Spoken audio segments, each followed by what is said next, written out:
कि चंद रोज पहले योगी आदित्यनाथ ने विरोधियों को गर्मी 10 मार्च को शांत कर देने की बात कही थी, तो अखिलेश यादव के चुनावी साझेदार जयंत चौधरी ने भी इसी अंदाज में जवाब दिया था। जयंत ने वोटरों से अपील की थी कि बीजेपी नेताओं की चर्बी उतार दे। देखिए यूपी के चुनावी समर में नेताओं की जुबान की धार कितनी तेज होती जा रही है।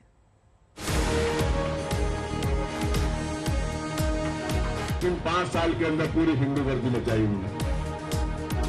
तो मैं मई और जून में भी इसको बहुत सिमला बना देता हूं। तो चर्बी चढ़ रही है, सारे नेताओं की चर्बी उतार दो आप। फरवरी की शुरुआत में सूरज की तपिश बढ़ने के साथ ही वोट का तवा भी तमतमाने लगा है। नेताओं की जुबान तासीर बता रही है कि यूपी की चुनावी गर्मी पूरे शबाब पर है। जाट वोटों की पोटली लेकर पश्चिम यूपी में ताल ठोक रहे जयंत चौधरी को बीजेपी खुला ऑफर दे चुकी है, लेकिन जयंत कभी चवन्नी तो कभी चर्बी के नाम पर चढ़े ही जा रहे हैं। अलीगढ़ में योगी आदित्यनाथ पर हमला बोलते हुए उनके तेवरों में जबरदस्त तलखी दिखी। वोट से बीजेपी की चर्बी उतार दो। और योगी बाबा जो कह रहे हैं कि इनकी गर्मी निकाल दूंगा और मई जून में शिमला जैसी ठंड हो जाएगी, मुझे लग रहा है कि पिछले हफ्ते जो एक शीत लहर आई थी, इनका माथा बहुत बड़ा है, इन्हीं को ठंड लग गई है। ऐसा भर भर के वोट दो, ईवीएम की मशीन को ऐसा भर के दो, नलके के बटन, हैंडपंप के बटन को ऐसा दबाओ कि भारतीय जनता पार्टी की जो चर्बी चढ़ रही है, सारे नेताओं की चर्बी उतार दो आप। जयंत चौधरी योगी के जिस बयान का जवाब दे रहे थे वो भी काबिले गौर है। आने वाले दिनों में मौसमी गर्मी बढ़ने वाली है, लेकिन योगी का दावा है कि वो मई जून में भी शिमला बना देते हैं। 10 मार्च के बाद गर्मी होगी शांत। एक गर्मी जो अभी किराना में और मुजफ्फरनगर में कुछ जगह दिखाई दे रही है ना, ये सब शांत हो जाएगी इसके बाद। क्योंकि गर्मी कैसे शांत होगी, ये तो मैं मई और जून में भी इसको बहुत शिमला बना देता हूं। यह है रफीक अंसारी, मेरठ से समाजवादी पार्टी के विधायक। अगर चुनावी चकल्लस में चर्बी और गर्मी आपको बड़ी बात लग रही हो तो इनका फलसफा भी सुन लीजिए। इन्होंने अपने मुसलमान मतदाताओं को खुश करने के लिए एक नया शब्द ही इजाद कर लिया है। हर थाने में मची है हिंदू गर्दी। उसने इन 5 साल के अंदर पूरी हिंदू गर्दी मचाई उन्होंने। हर थाने में हिंदू गर्दी मचाई है। मैं कहना चाहता हूँ दोस्तों, अगर ये सरकार बन गई, ये तो गुंडा हो जाएगा, ये तो बदमाश हो जाएगा। मेरठ के अंदर साथियों, मेरठ के अंदर दोस्तों यकीन मानिए, मेरठ का नौजवान, मेरठ का मुसलमान कभी दबा नहीं है किसी से। लेकिन साथियों, इस सरकार ने आपको दबाने का काम किया, आपको कुचलने का काम किया, आपको खत्म करने का काम किया। दोस्तों मैं कहना चाहता हूं, आने वाला दौर दोस्तों ऐसा है, ये हालात बहुत खराब है। 10 फरवरी को उत्तर प्रदेश में पहले चरण का मतदान है। काउंटडाउन शुरू हो चुका है। पार्टियों और प्रत्याशियों के दिलों की धड़कनें बढ़ने लगी हैं, और दिल जब जोर जोर से धड़कने लगे तो जुबान पर काबू नहीं रहता। यूपी में यही हो रहा है। आज तक ब्यूरो। थोड़ी देर पहले बुलंदशहर में चुनावी सभा में सीएम योगी ने जमकर सपा सरकार पर वार किया। उन्होंने कहा कि सपाई दंगा कराते थे और जनता के पैसे से यूरोप घूमने जाते थे। बीजेपी की सरकार के बाद दंगे रुक गई, बेटियों की सुरक्षा सुनिश्चित हो गई। याद करिए, मैं आपको याद दिलाने के लिए आया हूं। भाइयों बहनों, 2013 में जब मुजफ्फरनगर का दंगा हुआ था और सचिन और गौरव नाम के 2 जाट युवकों की निर्मम हत्या हुई थी, लखनऊ वाला जो लड़का है ना, ये सत्ता में था और तब हत्या करवा रहा था, हत्यारों को प्रश्रय दे रहा था, दंगाइयों को लखनऊ में बुला करके उनका सम्मान कर रहा था। प्रदेश की सुरक्षा के लिए भाजपा आवश्यक। ये जो लाल टोपी है ना, ये रेड अलर्ट है। हिस्ट्री सीटर और मुजफ्फरनगर के दंगों से जिन हिंदुओं का रक्त बहा था, उनके खून से रंगी हुई टोपी है। राम भक्तों के खून से सनी हुई टोपी है, इसलिए अलर्ट, लोगों को अलर्ट कर देने की आवश्यकता है। इसका मतलब दंगा, इसका मतलब पेशेवर माफिया। भाइयों बहनों, इससे पहले पैसा जाता कहां था? इससे पहले ये पैसा समाजवादी पार्टी के इत्र वाले मित्र के घर में पहुंच जाता था। इत्र वाले मित्र के घर में पैसा जाता था और इत्र वाले मित्र पैसे से पूरे खानदान को यूरोप का टूर कराते थे। यूरोप का पैसा जनता का और टूर समाजवादी यूरोप में निकले हैं। कहेंगे समाजवादी, नाम समाजवादी, काम दंगावादी और सोच परिवारवादी।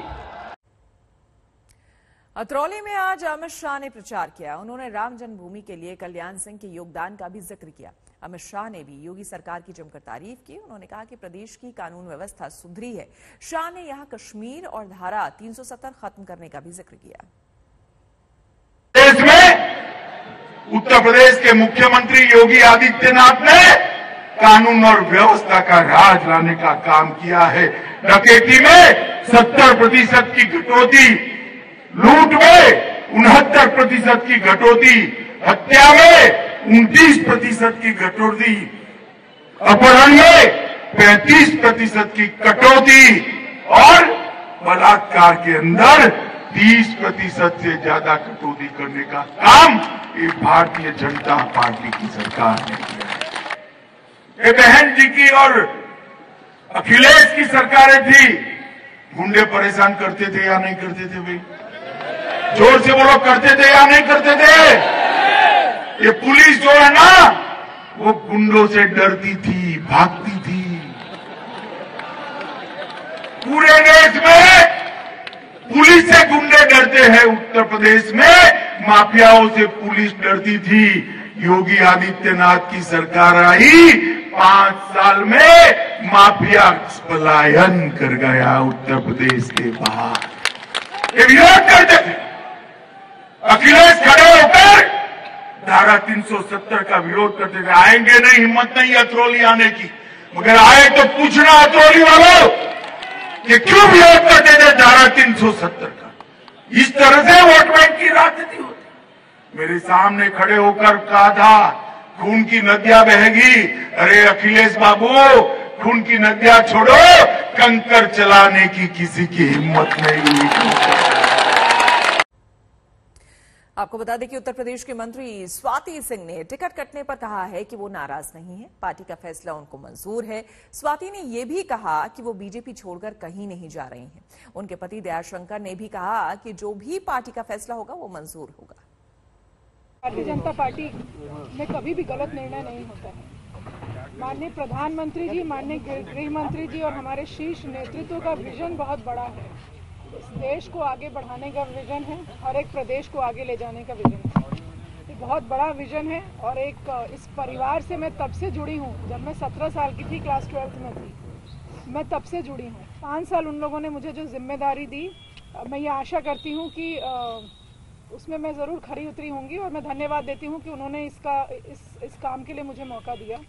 और भविष्य में भी जो जिम्मेदारी मिलेगी उसका मैं निर्वहन बहुत अच्छे से करूँगी और आधी आबादी का प्रतिनिधित्व करते आई हूँ और करते भी रहूंगी। चिंता मत करिए, भारतीय जनता पार्टी का हिस्सा हूँ, आजीवन रहूंगी। मैं कभी नहीं ये चाहा कि उनका कट जाए।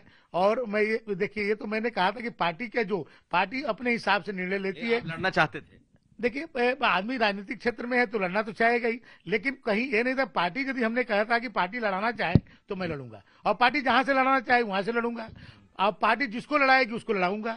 मैंने कभी ये नहीं कहा कि मुझे लड़ाए और किसी को न लड़ाए। पार्टी ने टिकट डिक्लेयर किया, पार्टी का बहुत बहुत आभार, बहुत बहुत धन्यवाद और बहुत अच्छा लग रहा है। पार्टी की विचारधारा को हमें आगे लेके जाना है। भारतीय जनता पार्टी की विचारधारा ही देश का भविष्य, इसको हमें आगे और बढ़ाना है। आने वाले दिनों में गवर्नेंस में माफियाओं के खिलाफ कार्रवाई योगी आदित्यनाथ जी बहुत अच्छी कर रहे हैं, उसमें उनका सहयोग देना है हमें, और संप्रदायवाद जो बढ़ रहा है उसको हमें कंट्रोल करना है। आम बजट को तो विपक्ष ने खारिज किया ही, अब एक और मुद्दे पर विवाद शुरू हो गया है। ये विवाद खड़ा हुआ है निर्मला सीतारमण के एक बयान पर। क्या है वो बयान, देखिए इस रिपोर्ट में। अपोजिशन ने ये कहा है कि जो आपका जो आज बजट है वो डायरेक्शनलेस है और इसमें सिर्फ भविष्य की बात की गई है, तात्कालिक राहत के लिए कुछ नहीं है। और राहुल गांधी ने तो इसे कह दिया जीरो सम बजट कहा है। उन्होंने कहा है कि इसमें सैलरीड क्लास के लिए, मिडिल क्लास, गरीब, युवा, किसान, एमएसएमई के लिए कुछ भी नहीं है। तो सवाल ये है कि क्या विपक्ष को और खासतौर से राहुल गांधी को आपका ये बजट समझ में नहीं आया या फिर उन्होंने राजनीति के चलते ऐसा कह रहे हैं वो लोग?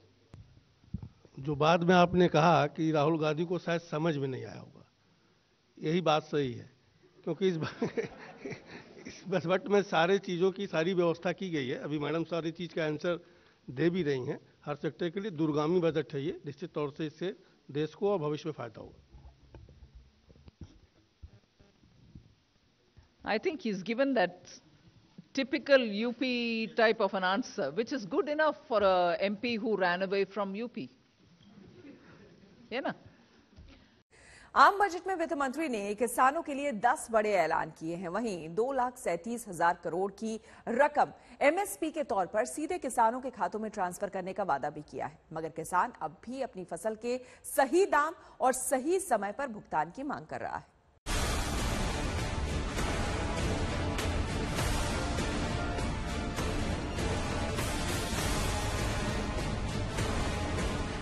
पांच राज्यों में चुनावी बयार बह रही है और इस बयार के मुख्य किरदार हैं किसान।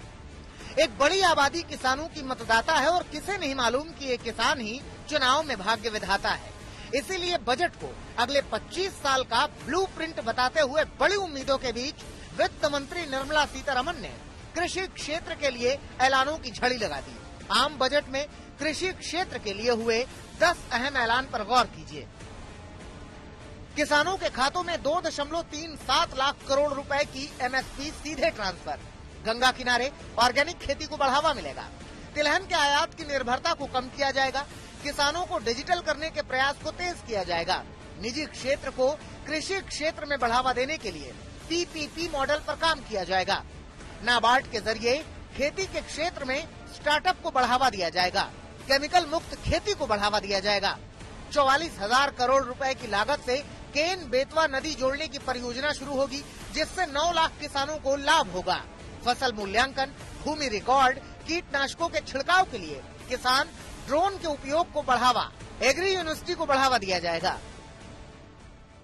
Chemical free natural farming will be promoted throughout the country with a focus on farmers' lands in 5-kilometer wide corridors along the river Ganga at the first stage. किसानों के लिए ये बजट किस हद तक कारगर होगा, ये पीएम मोदी ने भी बताया। किसानों के कल्याण के लिए एक महत्वपूर्ण कदम उठाया गया है। उत्तराखंड, उत्तर प्रदेश, झारखंड, बिहार, पश्चिम बंगाल, इन राज्यों में गंगा किनारे नेचुरल फार्मिंग को प्रोत्साहन दिया जाएगा। सरकार ने बजट में 2023 को मोटा अनाज वर्ष घोषित करने की बात कही है। सरकार मोटे अनाज उत्पादों की राष्ट्रीय और अंतर्राष्ट्रीय ब्रांडिंग पर जोर देगी। इसके तहत 1,000 लाख मीट्रिक टन धान की खरीद की उम्मीद है। इससे 1 करोड़ से ज्यादा किसान लाभान्वित होंगे। वित्त मंत्री निर्मला सीतारमण ने यह भी कहा कि रेलवे छोटे किसानों के लिए नए उत्पाद विकसित करेगा। Inclusive development, our second priority. Agriculture, the procurement of wheat in Rabi 21-22 and the estimated procurement of paddy in Kharif 21-22 will cover 1,208 lakh metric tons of wheat and paddy from 163 lakh farmers and 2.37 lakh crores will be the direct payment of MSP value to their accounts. लेकिन budget में PM किसान निधि की राशि में इजाफे को लेकर कुछ नहीं कहा गया है, न ही कोई ऐसा क्रांतिकारी ऐलान जिससे किसानों की आय में इजाफा होता हो। ऐसे में किसान नेता क्या सोचते हैं, देखिए। नहीं, किस चीज में ट्रांसफर करेंगे? डायरेक्ट कर्जे में करेंगे, फसल के रेट में करेंगे, कहीं में करेंगे ट्रांसफर। वो उसी में ही ऑर्गेनिक पे जितना देंगे वो भी उसी में दिखाएंगे। जो सोलर पे इंडस्ट्रीज को देने की उन्होंने बात करी वो भी उसी में दिखाएंगे। वो कर्जा उसमें शायद दिखाने की कोशिश करेंगे। वो इरिगेशन में जो 4 नदियों का जोड़ने का प्रोग्राम है वो भी उसी में दिखाएंगे। हमने तो कहा कि आप एमएसपी पे गारंटी कानून बना दो, वो तो बना नहीं रहे। ये कह रहे कि हम डिजिटल उससे किसान के उसको जोड़ेंगे। हम क्या के जोड़ो? हम तो पिछले 7 साल से कह रहे हैं, जब से प्रधानमंत्री का पायलट प्रोजेक्ट आया डिजिटल इंडिया कैंपेन वाला, हम तो कहा कि जोड़ो उसको। जो किसान एक साल में अपना भुगतान लेता है गन्ने का या दूसरी फसलों का, उसको जोड़ दो आप उससे। भाई हम 14 दिन में, गन्ना एक्ट में ये है कि 14 दिन में भुगतान होगा। क्यों होगा 14 दिन में भुगतान? डिजिटल इंडिया आ गया ना, तो उससे जोड़ दो हमें को भी। सरकार कह रही है कि बजट में किसानों को बहुत कुछ दिया गया है, और किसान नेता क्या कह रहे हैं वो भी सुनिए। भाई कहाँ दे रहे हैं वो भी तो बता दो। हमारे फसल की कीमत तो दे नहीं रहे, वैसे दे देंगे ये? कहाँ से दे रहे? किसान ना तो इस बजट से बहुत ज्यादा खुश हैं और ना ही बहुत ज्यादा नाराज। शायद उन्होंने बजट से बहुत ज्यादा उम्मीद रखी ही नहीं थी, इसीलिए नाराजगी भी वैसी ही है। अब सवाल ये है कि इस चुनाव में ये बजट किसानों का रुख किस ओर करेगा। मौसमी सिंह, ऐश्वर्या पालीवाल और कुमार कुणाल के साथ हिमांशु मिश्रा, दिल्ली, आज तक।